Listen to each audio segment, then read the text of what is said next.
കല്യാണം എന്ന് പറഞ്ഞാൽ എൻ്റെ മുറപ്പെണ്ണ് തന്നെയാണ്. അപ്പോൾ ഞാൻ തമ്മനത്തായിരുന്നപ്പോൾ മാമയുടെ മൂന്നാമത്തെ മകളാണ് എൻ്റെ വൈഫ് സാജിദ. അപ്പോൾ കല്യാണം ഫിക്സ് ചെയ്തത് ഞാൻ അറിയുന്നില്ല. എൻ്റെ കല്യാണം ഫിക്സ് ചെയ്തത് ഒരു ദിവസം ഞാൻ രാവിലെ എഴുന്നേറ്റ് വന്നപ്പോൾ എൻ്റെ ഉമ്മ പറഞ്ഞു, നിൻ്റെ കല്യാണം ഫിക്സ് ചെയ്തു. ഞാൻ പറഞ്ഞു, കല്യാണം ഫിക്സ് ചെയ്തു, പെണ്ണൊന്നും കാണാതെ എന്ന് പറഞ്ഞു. പെണ്ണൊക്കെ ഞങ്ങൾ കണ്ടു കഴിഞ്ഞു.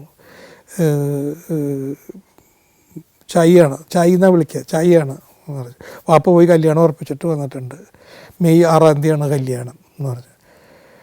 അപ്പോൾ എനിക്കറിയാം ഇത് അറേഞ്ച്ഡാണ്. നേരത്തെ എൻ്റെ ഫാദറിൻ്റെ മദർ പറഞ്ഞു വെച്ചിരിക്കുന്നതാണ്, സിദ്ധിയെ കൊണ്ട് ഈ കുട്ടിയെ കല്യാണം കഴിപ്പിക്കണം. എൻ്റെ വല്യമ്മയ്ക്ക് എന്നെ വലിയ ഇഷ്ടമാണ്, ഭയങ്കര കാര്യമാണ്. അതേപോലെ വല്യമ്മയ്ക്ക് ഭയങ്കര ഇഷ്ടമുള്ള കുട്ടിയാണ് എൻ്റെ വൈഫും. അപ്പോൾ ഞങ്ങളെ വലിയ കാര്യമായതുകൊണ്ട് ഞങ്ങളെ കല്യാണം കഴിപ്പിക്കണം എന്ന് വാപ്പയോടും മാമിയോടും വാപ്പയുടെ സിസ്റ്ററോടും പറഞ്ഞ് വെച്ചിട്ടുണ്ട് വല്യമ്മ. അപ്പോൾ അതനുസരിച്ചിട്ട് ചെറുപ്പം മുതലേ എല്ലാവരും ഞങ്ങൾ തമ്മിലാണ് കല്യാണം വരാൻ പോകുന്നത്, ഞങ്ങൾ ഭാവിയിൽ ഭാര്യ ഭർത്താക്കന്മാരായി ജീവിക്കേണ്ടവരാണ് എന്നുള്ള ഒരു മാനസിക ഇതിലാണ് ഞങ്ങളും. ഞാൻ അവിടെ താമസിക്കുമ്പോഴും ആ ഒരു അകൽച്ച ഞങ്ങൾ തമ്മിൽ എപ്പോഴും ഉണ്ട്.